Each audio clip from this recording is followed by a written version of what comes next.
Today we're doing 9.3, classifying polygons. And we're going to talk about the different types of polygons and all the rules about trapezoids, triangles, quadrilaterals, squares, etc. And how they all relate to the rules when you're trying to solve different problems here.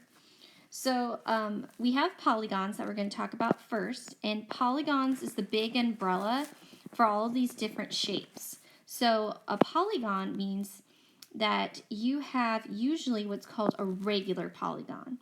So a regular polygon is when you have all the sides the same length and all the interior angles have the same measurement. So what that means here is that all of these sides have the same measurement. And those little tally marks are the notation for showing that they all have the same measurement length. Then here, all of the interior angles would also be the same measurement. Okay, and that's how we would identify it with our little angle signs. You also have something called an irregular polygon. An irregular polygon means that these sides are not the same and the angle measurements are not all of the same. So it's irregular. You have something called a convex polygon. That's where the diagonals stay within the polygon. So if you notice, if I draw a diagonal from side to side here, it will stay within the polygon. You can also think of it as like a pyramid. So a polygon that's like a pyramid would be considered a convex polygon. You also have something called a concave polygon, and the diagonals are on the outside. So if you look here, I'll show you. If I draw a diagonal from here to here, my line's not very straight, but that diagonal right there is on the outside, so this is a concave polygon. There is a really neat chart on page 240 of your textbook. I highly recommend you look at it. I did write a few of the most popular polygons, the triangle, the quadrilateral, and the pentagon. So it's talking about the number of sides that they have and the number of diagonals that each of them have. So I showed a few of these here visually on what they're talking about when it comes to the number of sides and the number of diagonals, because it can get a little tricky. So looking here at the triangle has obviously 1, 2, 3 sides, but there are no diagonals here, okay? When you look at the quadrilateral, there are 2 diagonals, and that would be from this side to this side and from this side to this side. Those are 2 diagonals. Then you have the pentagon. The pentagon has 1, 2, 3, 4, 5 sides, and it also has 5 diagonals. Visually, here are the 5 diagonals of the pentagon. So I am going to start here at the top, and I need to draw a diagonal through another corner. So that's going to be right here. There's 1 diagonal. Let's look at this corner.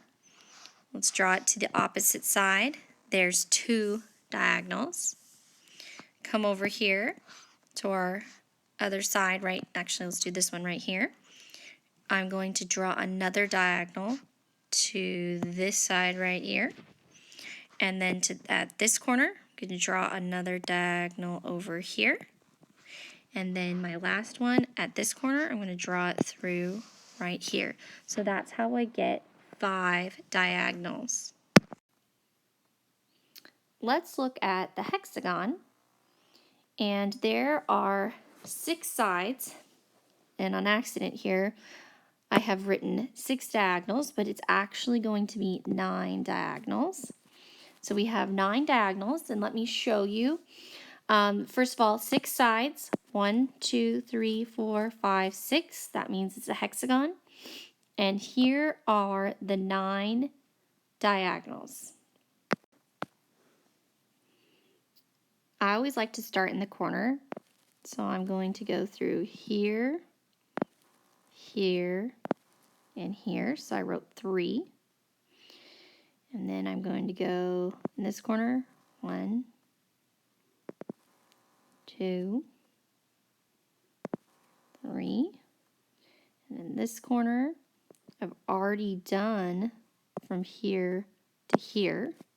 So I'm going to do the ones that are missing here and here. And if you look, I've already done here to here, here to here. Now I just need from here to this side.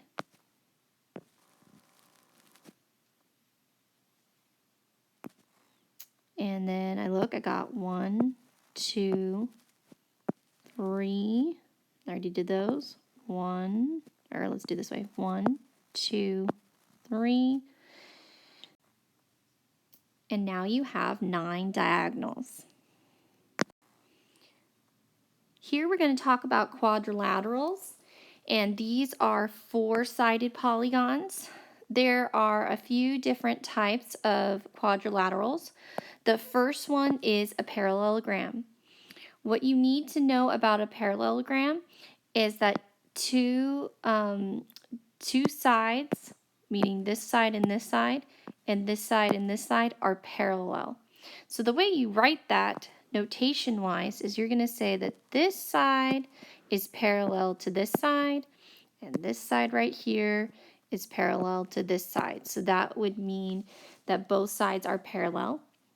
The next thing it says is opposite angles are congruent. So that means that this angle is congruent to this angle, and these two angles are congruent to each other.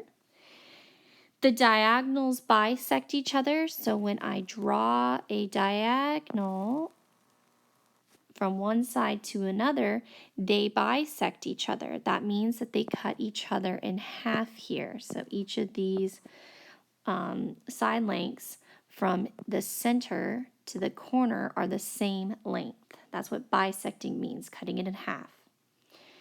Then we know that opposite sides are congruent. So that means that this side is congruent to this side, and this side is congruent to this side. So I wrote 3 tallies to represent the different sides. Second quadrilateral that we have is a rectangle. So we look here at our rectangle. We have 4 right angles, so we can identify these as right angles. This is the notation for that.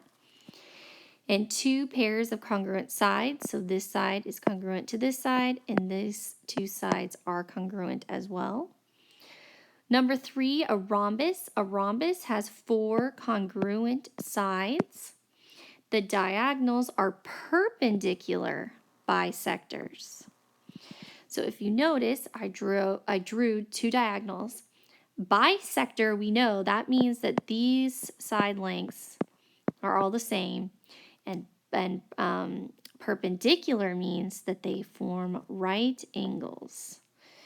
So this perpendicular means it's a right angle. The bisector means it cuts it in half. Then we have a square. A square, it has 4 right angles, and it has all sides are congruent. Trapezoid, 1 pair of perpendicular lines. So you notice I wrote a little perpendicular here. An isosceles trapezoid is a special type of trapezoid. Again, you would have 1 pair of parallel lines, and then these 2 sides right here would be congruent. And those are the non-parallel sides, or would be congruent in that case. Lastly, we have quadrilaterals. Angles add up to 360 degrees. So that means that their angles, all of them, for all 6 of these, will add up to be 360 degrees.